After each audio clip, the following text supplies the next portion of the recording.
Why are you here? To turn the world on its head, baby. That's why I'm here. To turn the world on its head, upside down, all around. That's what I'm here for, baby. That's why I'm here. I got that dish. Dish. I got that Dish. I got that Dish. that Dish. Hey, y'all. It's Onika. And J.R. And you are dishing with Dainty Dish. How you doing, J.R.? I'm doing all right. How are you? I'm doing okay. I'm doing okay over here in my little corner of the In your world. little corner? Yeah. Yeah. I kind of asked you how you're doing before I even said how I was actually really doing. Yeah, Like, what's you going on did. with you? I'm Yeah. concerned. I jumped the gun today. You did. You jumped the gun. I'm concerned. I'm kind What's of going on anxious. with you? I'm excited today because I know what's up. You know what's up? I know what's up. What's up? What's up? What's up? What's up? You're making a crown on top of your head I right am. now. I am. Like I said, rock the world. Rock the world. I don't know what's going on right now. I don't even know what that means. But what you need help. Always. But anyway, what's going on with me? I've been doing my I've been doing improv still. Yeah. So that's pretty cool. I'm doing that. I did my I don't know if I mentioned it maybe last week, but I did my first improv jam. I don't know if I might have You might have mentioned it. But yes, I did that. My teacher was there, so he kind of gave us some feedback this week, which was pretty cool. That's cool. And yeah, I'm getting that comedy thing going. Starting to do the open mics. Trying to work out some material. That's my thing for fun. But that's what I'm up to, and I've got a dodgeball and kickball and stuff. Still going on. Pretty active. Still playing those games. How's the shin? How's the shin? My shin's fine. My knee, on the other hand. Oh, was it a problem with your knee? I thought it was your shin. I thought I was like knowledgeable and I listened. I'm like, oh, it's a shin problem. It's a shin problem. No, my knee's okay. I kind of shook it off. I've been out. I did some Shake yoga. it off. Been doing some core yoga, which has been amazing. And I think maybe that's why I've been rebounded from this. You're such a weirdo. You're like, I've been doing core yoga. Well, no, like, that's what kind of like they're trying to weirdo. focus on your core and the specific Whatever. stretching that they're doing in this particular type of class. Like, relax, just tell me what you're doing. I'm done. I'm done. I, at this point, have gotten my hair done, and it's not done right now, but by the time this airs, it's going to be done. It's probably driving me crazy because it's the first time I would have been getting a weave. So it's probably driving me absolutely nuts, but I hope it looks really, really good. Yeah, I guess. That's what I'm hoping for. What else is going on with me? Work's been meh. Meh. Meh. Meh. Nothing really happening there. But we do actually, because like I don't want to talk about myself. Like for once in my life, Wow. I don't care. I don't care to talk about myself today. Yeah, it's it's the not my second day. Wednesday. It's the second Wednesday of the month. Second Wednesday of the month. It's all kinds of crazy. That means we've got a guest on the show, Mike. Hi, Mike. How you doing? I'm like the way you're okay, like- thank I'm you. like, Mike. Hey. Do you want to say his last name? Because you're like, no, I don't know. Because I don't know how to pronounce your That's last okay. name. Pronounce it for all of us. Stroh. Stroh. There's a beer in the U.S. called Stroh's beer, Stroh. and that when I saw that for the first time, I thought, oh wow, maybe there's I'm some related fame to in my these name. Strohs. I could But see how no. you think that. Yeah, Well, Mike, thank you so much for being on the show. We really appreciate your presence today. it's lovely to be here. Thank you. So tell us a little bit about yourself. Why are you here? Yes. Yeah, like What just are get we into it. here for? It's the song you were talking about. I love it. Yeah, I love it. Outcast. Where I would be without Outcast. Jesus. So I am here, I guess, for one, because my friend Jesse was here before, Yes. and he said you gotta meet these people and check out their podcasts and that kind of stuff. And I guess the reason that all happened is because I do a lot of work in mental health advocacy, maybe teaching, talking, training, learning, those kind of things. And that all stems from my personal and family experience with mental health, illness, and addiction. Okay, so let's talk about it. Yeah, let's do it. Well, I like the way you added addiction first and foremost into that, Yeah. because we typically have not really covered addiction, but it's a huge part of the mental health Realm. addiction. It's a family. The two go, I guess, hand in hand. Yeah. Right? Yeah, they do. And it's, in some ways, as the whole movement discussion, etc., moves forward, I don't think the two things are distinguishable from each other. Another thing I think that's not clear in today's hoopla around mental health is, in the striving for open conversation, we've sort of lumped everything under the umbrella of mental health, which is good because it all does fit into it, but there's all these other components that are part of that, Yeah. or that are separate from that, I guess.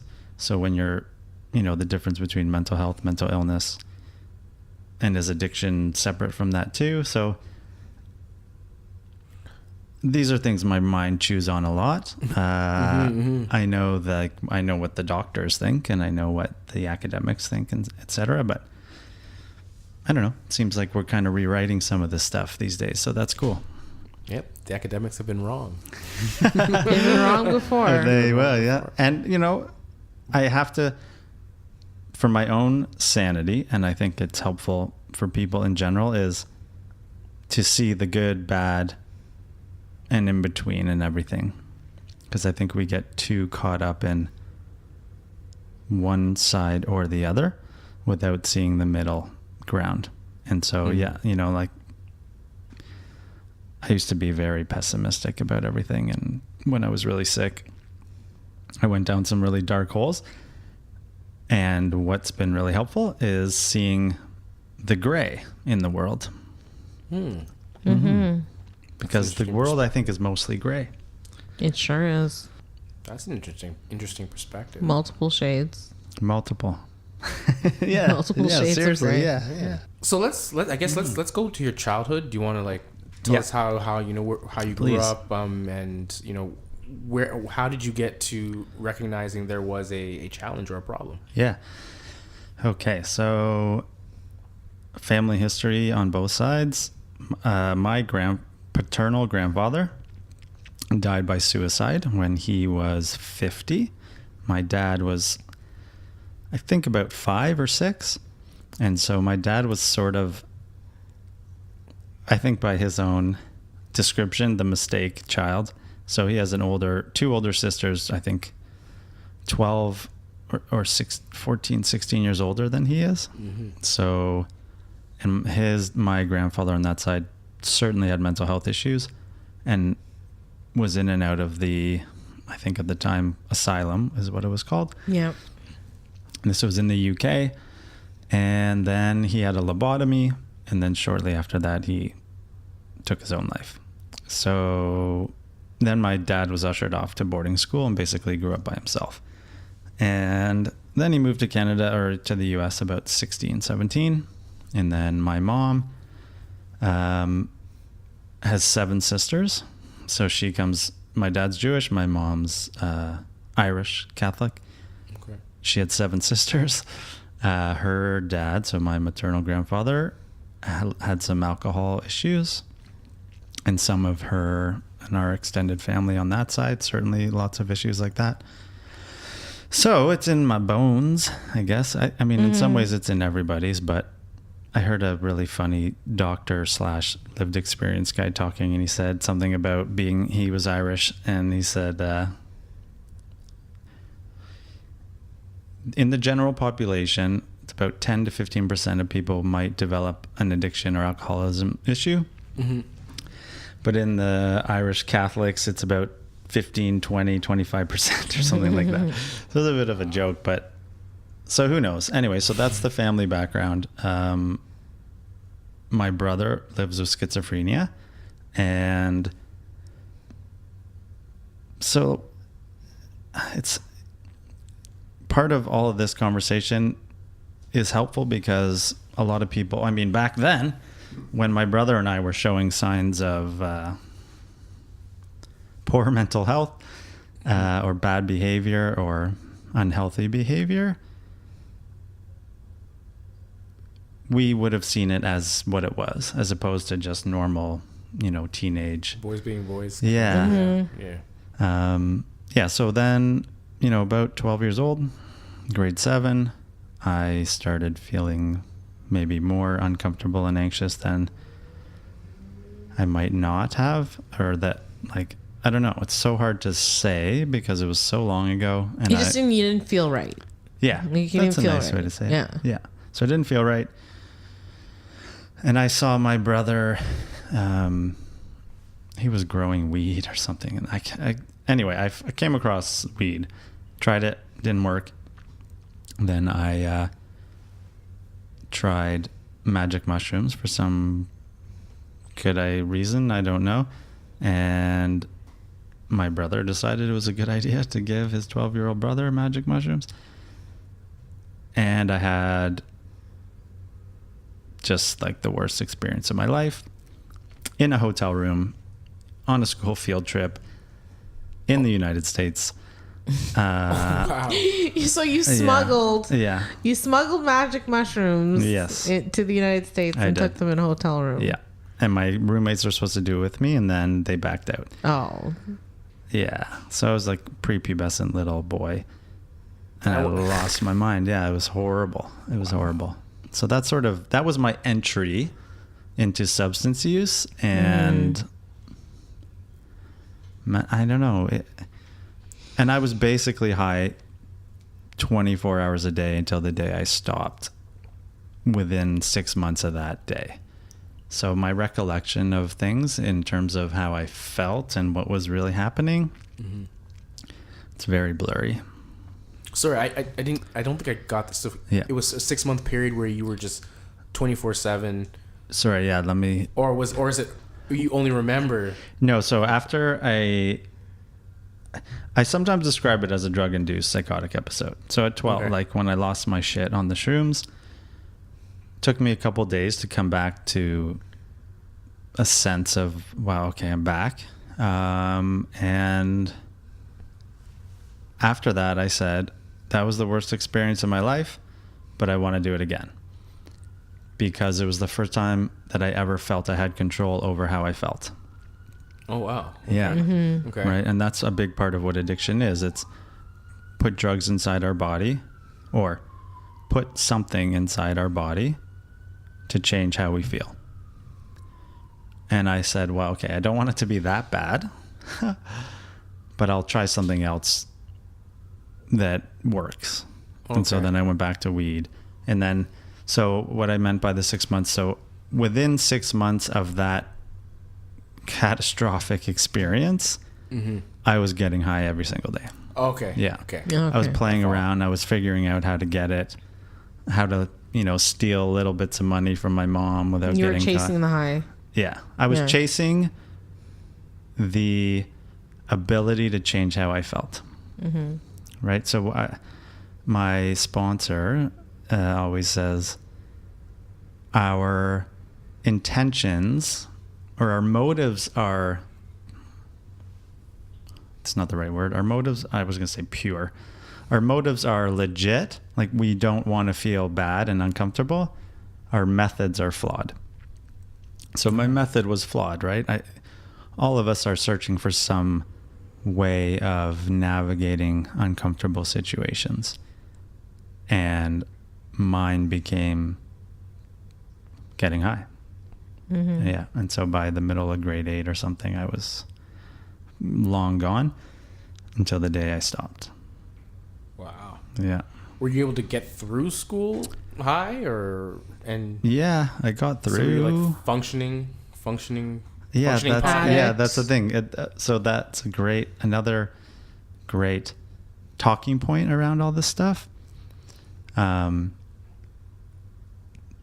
In my opinion, the definition of an addict, you can't be a functioning addict or alcoholic, right? I mean, if you're an addict or an alcoholic, you are not functioning. They say right? They That's use my that opinion. term. They use that term, like functioning addict, Yeah. functioning alcoholic. I'm Yeah. like, but can you be? Yeah, so I don't think so. So I was getting through my life, but I was a bloody mess. So I got through high. I literally was high every single day of my life, literally high at school all the time, high going to sleep, high waking up, It was horrible. Yeah. Looking back on it. I mean, and all the things I did, you know, like the people I hung out with, the places I went, and the things that I did entirely revolved around getting and staying high. So in grade 11, I was convicted of trafficking marijuana. I was a big drug dealer, and, you know, just this idea of, you know, that's an important time in life to figure out who we are, so to speak. Or we start to develop this idea or build an identity of who we are and our place in the world and all that stuff. And I stomped on that growth every chance I got, kind of thing. Yeah, so I wanted to go to school. I wanted to go to the hockey. I mean, I managed to go to hockey, but other things, anything beyond the daily minimum of getting through life, I could handle. And did you do post-secondary at all? Yeah, so I got asked to leave my first high school, and I ended up at another high school where if you showed up, you would pass. If you did a tiny bit of work, you'd get a C. If you did a tiny bit more, you'd get a B. And I was also one of the last grade 13 people in Ontario, so I was also told nothing matters in school until grade 13. So all the good influences in my life said, you don't need to go to school. Fuck it. It doesn't mean anything. You just have to do good in OAC. You know, and then the backstory to that is, yeah, but if you show up in OAC, never having gone to school, you don't know what the hell you're doing. So, oops. And I used so I used my friends, one of my best friends, his girlfriend's papers from a different school, and handed them in as my own at this other school. And one time, a teacher who was pretty cool and understanding. I mean, the kids at this school were all sort of going through rough things, you know? That's why we were all there. It was a public school. And he looked me in the eye and he said, "You didn't write this paper, did you?" Like, there's just no way. I mean, how is it? What is this thing you handed me? And I sort of lied, I guess, but I was like, "Oh, my mom and my sister helped me a lot and I'm having a hard time." And I just gave him some spiel. You know, one of the problems with, I don't know people, but young people in particular, when we get in trouble, or when I was so young, I never learned how to really be honest. So who knows, there was got to be a lot of reasons for that, but because, and it was, I remember in that night of the mushrooms, the teachers, when they came to the room and got me, I don't even really know how that happened either, but I was just a basket case. They said, you know, "What are you doing? Are you on drugs? Like, what happened? This isn't normal."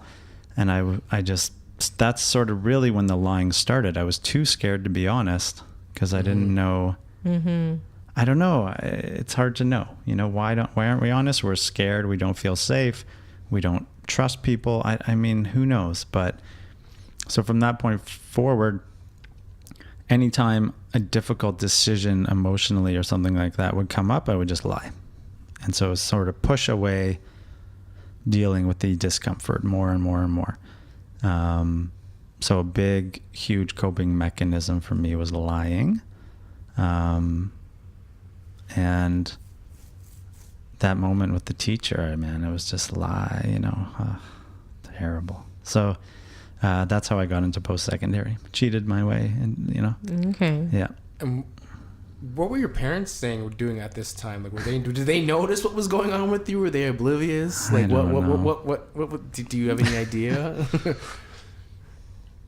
Because I mean, I feel like, yeah, would they notice something's going on? Like I know for me, I know my mom caught me high once. She doesn't know she caught me high, but she caught me high, and she's like, "What's up with you? Something's wrong with you right now. Like, you're weird." Like, you know, and like I was like, "No, I'm cool right now," but I was baked, you know, but she never knew. Well, she's gonna know now that she. Because she listens. She might be able to pinpoint the. She might not be able to pinpoint the moment, but it did happen. Yeah. You know. But anyway, It's nice that she listens. Hi, JR's mom. My mom listens too. Hi, Onika's mom.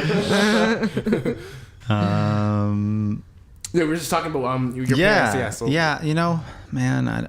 So a part of my journey has been coming to peace about the difficulties of being a parent and all the other. I mean, my brother and I were, you know, we were disasters in our teenage years. So my parents were also divorced. My mom worked a lot. So we just didn't have much of a relationship emotionally. You know, it's so hard to say what were they thinking, you know, but they did everything they possibly could for us and still do. So again, you know, their intentions to be good parents are there.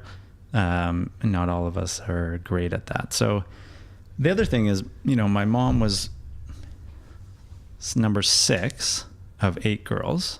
And the age from the first to the last was, you know, at least a 20-year gap. Wow. So, and my dad grew up by himself in a boarding school. So they didn't necessarily have the skills to inquire on what was going on. And also the lying, right? I got, I don't know, one time my mother ripped the blankets off me to get me out of bed in the morning. So it was when I was probably 15. And I had a 1/4 ounce of weed in like under my armpit or something like that. Or, sorry, a quarter pound. Yeah, sorry. Yeah, not a 1/4 ounce. It's been a long time since I've So I had a 1/4 pound and I was getting it all ready to take to school and sell and blah blah blah. And she was like, "What the fuck is this? You know, what is this?" And I, in my haze and like, oh my God, I said, "It's my science project." Wow. It's my science project. And so, and we never discussed it again. Nothing. Of course not. Nothing. No discussion whatsoever. Oh wow. My God. Okay. Yeah. So that's just an example of Just an like example. how Yeah, things kind of went down. Like you know, but or they know, but they don't want to know.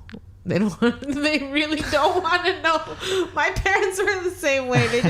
They knew about my weed smoking, but until it got critical, they did not want to know. Yeah. So. And it's, you know, part of the healing for me is it's seeing that struggle in them, and that it's okay. You know, that was just their reality at the time. And then when I got convicted or when I got arrested and later convicted, I lied through my teeth then too, you know? So in some ways it's hard to blame them because I never really said, if I had gone to either of them and said, I'm a drug addict and I need help and I don't know what to do, they would have helped me, you know? So that's a tricky thing too in helping young people navigate this stuff. It's hiding is one thing, but if you start to take agency over yourself and seek help, you'll get it. It may not come in the way you want it, or it may not come as you expected. Yeah. Yeah. And it may suck at certain points. Oh yeah. Yeah. So there's I don't play any blame game with the parents and stuff, but yeah, so there was just a huge gap there that, yeah. And then I went to university, which I, in all reality shouldn't have got into. And I also chose, so my whole thing was I'm going to choose the easiest path all the time because so much of my mind, body, soul, everything was focused on how am I going to get high, how am I going to stay high, and da-da-da-da-da. So at Concordia, I went to Concordia, and they offered credits to people who took OAC in Ontario. So because I did OAC and I did all social sciences for the most part, I think, I basically got a year off of university because in Quebec they have that junior college stuff. So they equated OAC to junior college. And so I basically did a 3-year degree in 4 years. So, I thought everyone said, hey, yeah, go to Concordia. You can do this. And I was like, okay, I'll just take the easy road again. Obviously shooting myself in the foot slowly along the way. And yeah, and so I barely squeezed through university too. A lot. It was really rough, especially the last semester last year was horrible. And that's when my brother had his first psychotic episode. So all these, and the 9/11 attacks happened, and my obsessions and my, I guess, depression stuff and all that stuff really started to bombard me. And was this before the whole conviction arrest, or is this after? This is after. So I got convicted in grade 11. Okay. And again, another example of addiction. I'll try to paraphrase a bit. This is sort of Gabor Mate's description is we have some sort of internal pain that we're self-medicating with through behaviors or, putting things into our bodies that we can't or won't stop regardless of the negative consequences. So that's the thing, normal people, quote unquote, change their behavior to meet their goals. People like me or many addicts change their goals to meet their behaviors. So if my goal was I'm going to get an A on this paper, but then that was going to stand in the way of me getting high, then it'd be like, okay, well, I don't need an A, I'll get a B. And then it's okay. Does that make sense? Yeah. Yeah, that makes complete sense. Yeah. So then university came, barely squeezed through. I cheated actually on the last few exams. It's just horrible. Yeah. Yeah. And I actually wrote on the last exam, please pass me. I'm a goddamn disaster. I don't know if I got good enough marks for a pass, but please just don't make me go back. Oh my gosh, that's I actually wrote that. I would love to get my hands on that piece of paper to see that. Anyhow. That desperation. Yeah. Yeah. So that's desperate. Where you were. That's where you were. So did you hit rock bottom after university? Like when was rock bottom? Like when did? Yeah. So that's it was described to me that rock bottom is when you decide to stop digging. Okay.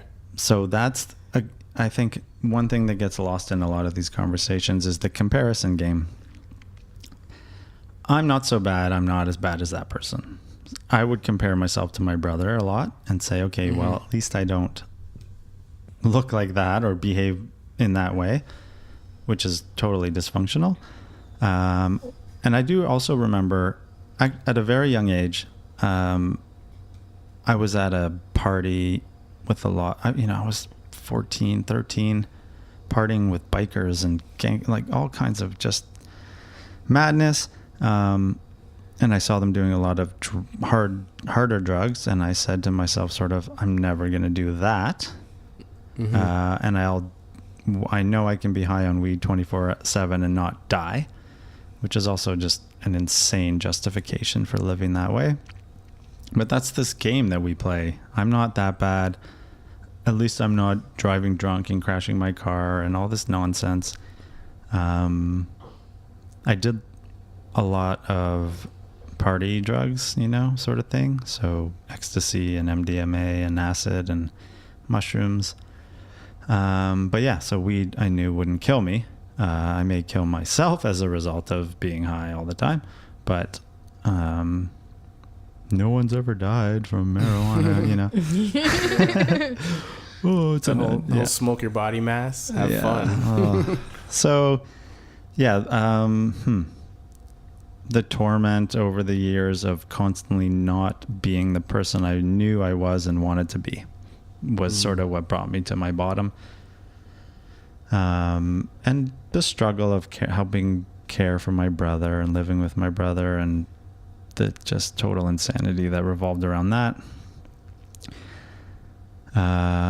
But I started to, it's so weird. I was going up at the same time as going down. So I started with my brother. I started playing poker. Shortly thereafter, I got really good at poker. I basically chose to become a professional poker player because I knew I couldn't do anything else.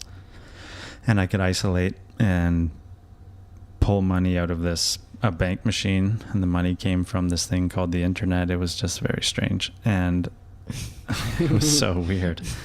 And that's what I did. So I got really good at poker. I started making a lot of money. And then I said, okay, great. I have money. My life's not a disaster. I'm not a pathetic human being. And maybe I can make something of myself. So it did give me some self-confidence in a way. Mm-hmm. And then I met a girl at a friend's wedding. And through that relationship, I sort of battled with, I'm okay, look at me, look what I'm doing. I'm making money, I'm going somewhere, but it was just a slow burn, as they say, we got more serious, and I was lying to her about how much I was getting high and all this other madness, and she kept calling me out on my BS. And then we decided to get married, which is just so crazy. I love the way Onika's looking at me right now. Yeah, I'm like, she's as soon as you said it, yes, we got married. Bad idea. And Onika just goes, her eyes just glaze over to me. Forget about it. Do you have a story for us? Previous episodes. It's okay. Okay. We don't need to go into that today. Okay. So yeah, we got married, and and half of me was still holding on to this idea that I could control things and make something of my madness. The other half was praying for help, or just praying that one day I would stop destroying my soul, Mm-hmm. And the marriage brought that to a quick clash, I guess. I had suicidal thoughts throughout my life. In university, I was so angry about what I perceived to be Western civilization destroying the world. So I had these crazy fantasies about being a suicide bomber, so to speak. Something like that. Killing myself to help the West see its problems, which is, so unhealthy. Because I saw things. Yeah, I saw things as really one side. It was there was no gray. And so I wasn't having those thoughts anymore, but I was having other type of thought patterns that may lead to more suicidal things like that, fantasies again or something. Anyway, all I ever wanted was I think the one thing I always knew I wanted to be was a dad. Mm-hmm. And I knew that this relationship was going to not work if I didn't change drastically. Mm-hmm. And so then, that was my bottom. I'd literally been high every single day for a solid 17 years, minus a week or two here when I was in a foreign country, minus a few days here and there. Just, it was not good. How did you seek help? Like, what did you do? Like, what was the next step? You've hit rock bottom. You can't live like this anymore. You can't go on like this. So what do you do? Yep. I think I started thinking of what the hell am I going to do? And I remembered that one of my best friends, his older brother was an addiction counselor at a treatment center. And his older brother was similar to me. He was really messed up on drugs and etc. at one point. And I thought, if that guy can do it, I have a chance. So I called him, and he said, sure, I can try to help. And so we met up a couple times, and he got all serious on me and said, we have to do what is it? Not an intervention, but somewhat similar to a diagnosis. So we have to do. Okay. He ran me through the checklist of things to see if I was qualified as being an addict or whatever it was, or having a problem. And so after the end of that, he said, "Yeah, it looks like you have a problem." I'm like, "Thanks, thanks, Al." I knew that already. Yeah. And so he said, "Call this number." He gave me the number to St. Joe's Hospital. They have this outpatient program. And he said, if you want help, call this place and tell them you want to go or whatever. And I still, it was the first time in my life that I actually made a decision to do something about this crap. But it was maybe the first time I actually believed that I would do something. And the weight of the world that I'd been carrying around my whole life started to lift. I called the number. The lady said, "Well, Michael, you have to be sober for 72 hours before you come here." And I sort of said, "Geez, if I could be sober for 72 minutes, I wouldn't be calling you." And so I could have checked into the detox, or I could have whatever, but I managed to do it. I don't know. It was wild. It was just sort of one day. It was overnight for me, A lot of people come sort of up and down, but for me, I lived in this cloud of denial and fantasy, and then all of a sudden the next day, it was reality. It smashed me in the face. And he gave me a big hug, I remember, and I started crying. And he said, you don't have to do this anymore, or something along those lines. Mm-hmm.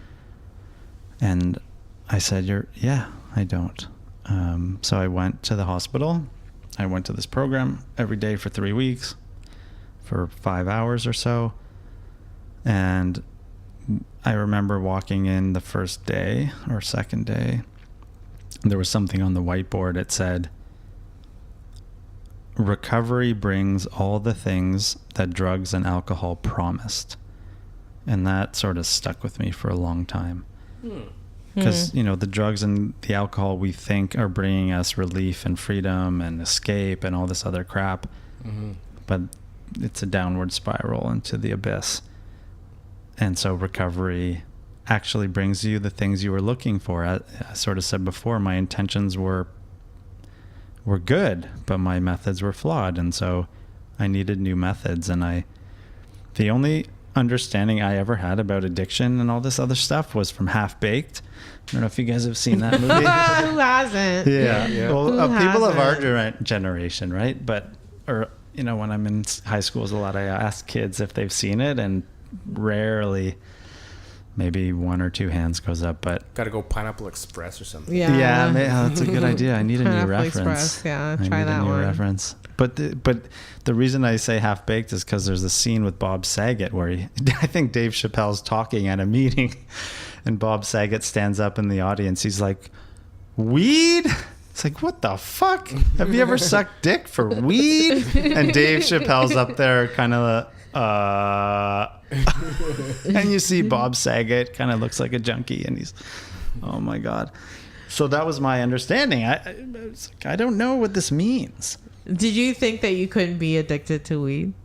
I think I knew that I was a degenerate fucking disaster, but I didn't grasp that it was the same as the junkie on the corner with a needle in his arm, right? The outcomes are different, but what lies behind that is the same. And that took me a long time to wrap my head around and accept. Mm-hmm.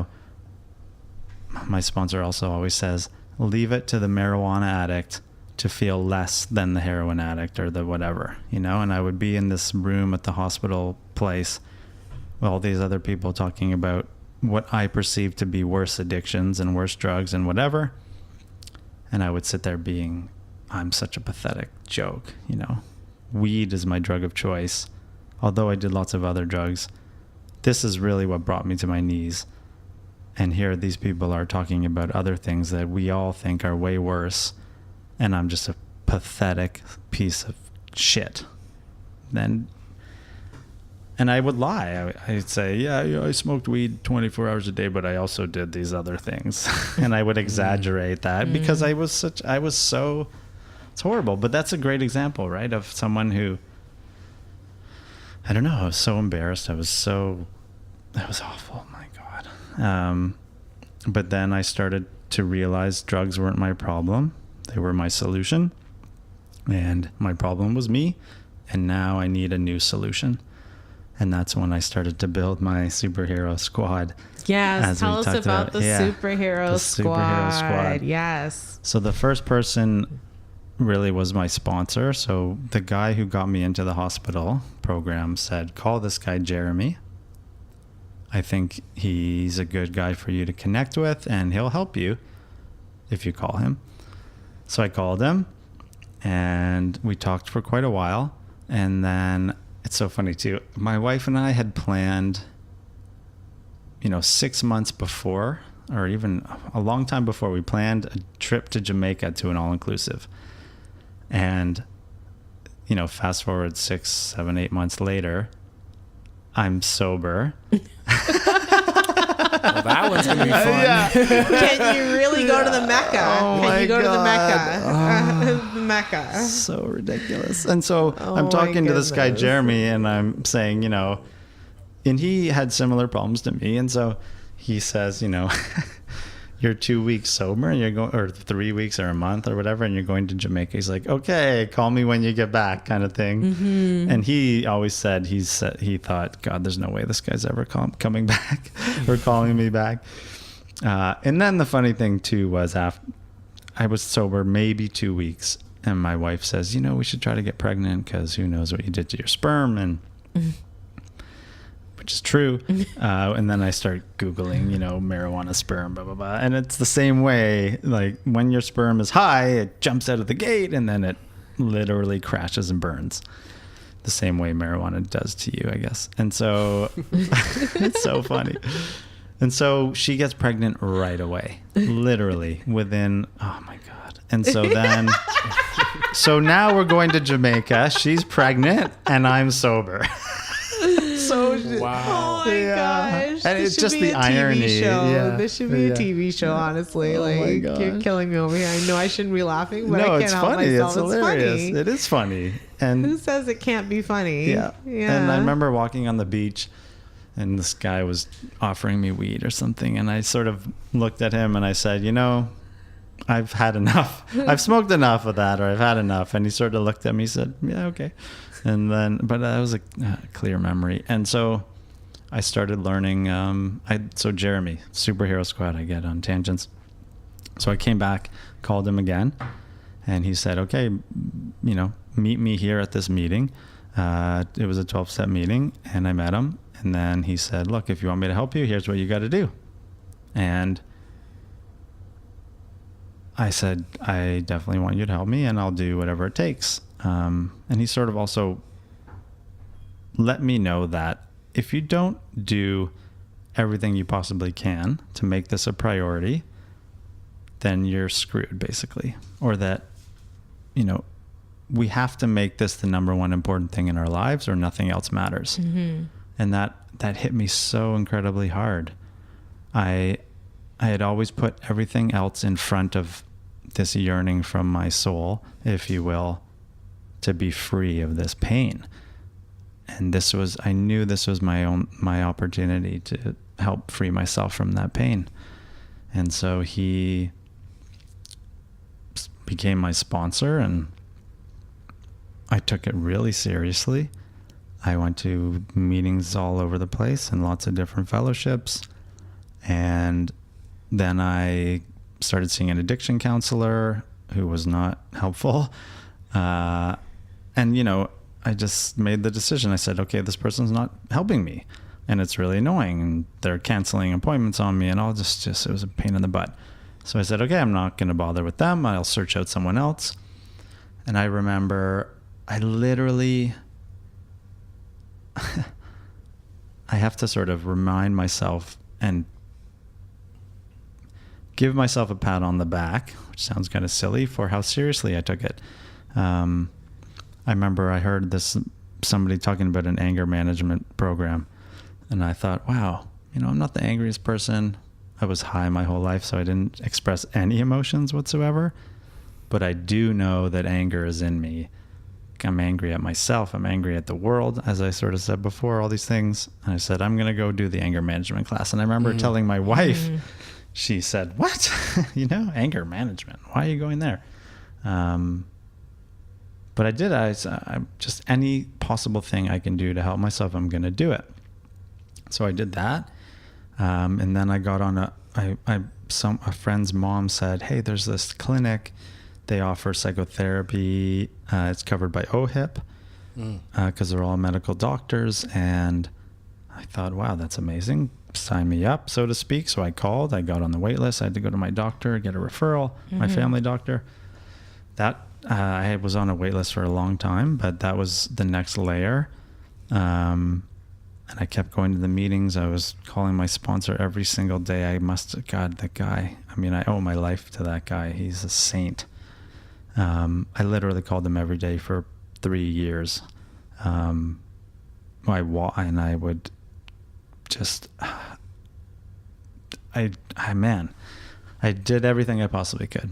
And then, so I finally got into the psychotherapy. Then I thought, I was also told a lot, and I got a lot of consult on this from other recovering people, I guess. I knew I had underlying mental health problems, but I sort of was always encouraged to wait a little while to sober up, to see what those were, to see how those manifested. So then I went to an ADHD clinic through my family doctor. And, within 10 seconds of talking to a psychiatrist, it was sort of clear that was a big problem for me. But it was still I woke up as a 13-year-old kid in a 30-year-old man's body. So there was all kinds of possible things that were wrong with me. Depression, I spoke a lot with the psychiatrist about. And then, so that was another member of that team, I guess. So I got my psychotherapist, my sponsor, my psychiatrist. And then I got in touch with another doctor who had been doing mindfulness-based stress reduction and other mindfulness sort of therapies. That was also covered by OHIP. Then I started practicing mindfulness. That was about 2.5. I'd been practicing in other ways, but when I really started taking it seriously, it was about 2.5 years ago. And then sort of that was like when I really started to have this solid base of whatever I want help for anything. And I was building all these people around me that I knew I could rely on and I was thinking, that was the end of the list, but no. Then so another great thing about being in these 12-step communities is you hear about all these cool resources. And so another guy said, you want a marriage therapist? Yes, call this guy. You're like, yes, I need one of those too. And I did, right? My wife and I had all kinds of issues. So that was amazing too. So that was another layer to the squad, but that was a couple years in, I had to get my own BS together before I could start addressing other things. Anyway, so that was the last part of the squad. And once you got your shit together, I know you are part of an organization called Starts With Me, and I wanted to hear a little bit about how that came to be and what that's all about. Cool. Yeah. So Starts With Me. The most important thing I ever was told was that if I'm pointing the finger at somebody else, there's 3 fingers pointing back at me. And that was drilled into my head by my sponsor. And that was the only way I ever got relief from any situation. So with whether it's my wife or my kids or my parents or my brother, I think at least personally, the only way I can ever handle any situation is just 150% take responsibility for my part in it and leave everything else to the universe or whatever. So, like, my wife is doing this and I don't like it and blah, blah, blah, and she's this and she's that and whatever, you know, that doesn't help me. I feel angry. I feel mad. I feel sad. I feel my boundaries are being crossed or whatever it is. You know, it's my responsibility. How does this affect me? How do I deal with this? And that, I remember being inspired by a lot of, I don't know if you guys know Eric Thomas, E.T. the hip hop preacher. He's this incredible motivational speaker. I know Eric Thomas. Yeah. The Secret to Success. He has oh my God. Yeah, I've heard of him. I've heard some of his work. Yeah. So I was incredibly inspired by him. And I thought, well, I don't want to be a poker player forever. I was still playing poker up until my second child was born. And my wife and I had built a business to sort of sustain us. And I thought, okay, time to move on. And, you know, let me be part of the world. And I thought, oh, if I want to change the world, it starts with me. And I thought, oh, that's a cool name. I'm going to start a brand called Starts With Me. And I'm going to try to share this message with the world because I didn't know what else to do, quite honestly. And I'm still to this day, I'm so touched by what happens inside the 12-step rooms because it's really it is actual magic. And I don't see anything similar to that in any other place of the world. So I said, how can I share that magic that I received with the world in a way that is as similar to what's there? And that was sort of, this starts with me. How can I help other people see inside themselves the answers to all their problems, and also the source of all their problems? This is weird, you know, balance. But so I started, and I was doing stuff at CAMH with high school kids, and I thought, wow, I think I could do better than what the institutions are doing. Not to say they're not doing good things and etc., but I don't think they have they're not set up to take things outside of their walls. And I did have some festival production experience. I'd worked on a world-class festival for seasonally for 5-6 years. And I thought, oh, I can do this. The vision was super clear. I didn't know how the hell I was going to get there. But I got a friend to draw me up a logo and a whatever. And he drew me a couple, and I said, that one's super cool. And then I wrote a blog, said, hi, I'm Mike. This is my story. I'm starting this thing called Starts With Me. And then slowly but surely, I started working with lots more schools, doing mental health talks, and workshops. And then I thought, I was speaking at this conference type of thing that the Mental Health Commission created. I thought, man, this could be so much more interesting for these kids. You know, it was somewhat engaging for them, but it was so dry and And so I said, I'm going to start this festival, and on top of the other stuff that I was doing. And so that's what led to the State of Mind Festival. We just had the second year in May, the second annual one. And we've created curriculums with teachers.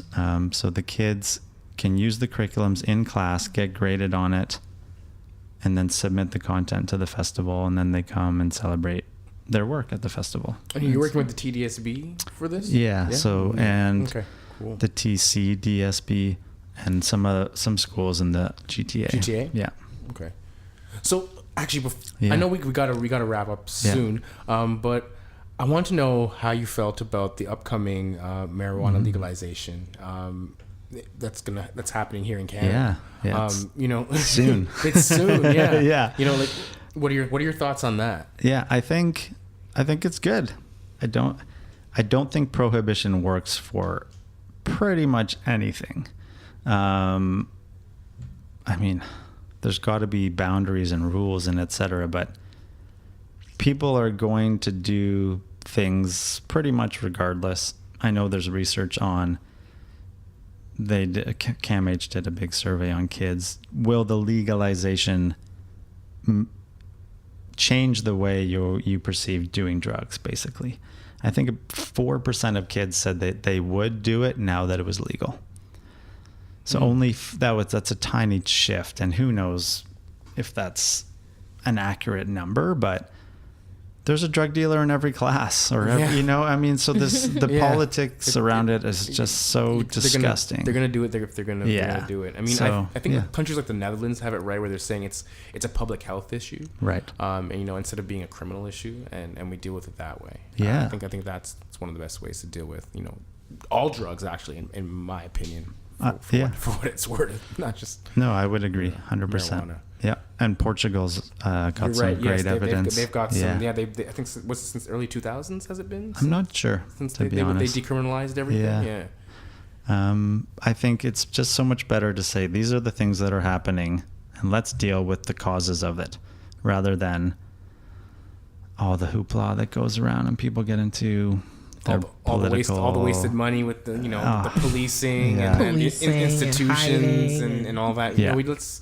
Let's focus on the social side of the issue, Yeah. right? Yeah. But anyways, with that said, Yes. thank you, Mike, so much for being on the show and sharing your story. It was amazing. You were hilarious. I think that's a true mark to me of someone who's like forged through the fire, that they can look at their story and just kind of like take it in, but still laugh and say, this happened to me. And at the time it wasn't super funny, but Right. today I could look back on it and just give a little chuckle. So I appreciate that about you. If you guys want to send Mike a note, if you want to learn more about Starts With Me, it's startswithme.ca, right? Head over to the website and check it out. And if you want to send JR and I a note, just saying hello, what's up, how you doing? Please, JR, tell them how they can reach us. Oh, well, yeah, definitely. You can reach us at dysh, dysh, at daintydysh.com. That's daintydysh.com. You can also check out Onika on her website, onikadainty.com. She's definitely got some writing up there. I saw a few new things up there, so I'm excited. You're excited? I think everyone else should Just- be. Everyone should be excited about it. Everybody should be Yeah. excited about it, okay? Everybody. Yeah, definitely. And if you also want to, take a look at from some photos from our vantage point, you can check us out on Instagram. That's Best of Onika and Best of J.R. If you're listening to us on Apple Podcasts, Give us a 5. You deserve a 5. and thank you so much for listening, and please subscribe. If you're listening to us on any other platform, YouTube, SoundCloud, we appreciate you. Google Music, we appreciate you for listening. Thank you so much.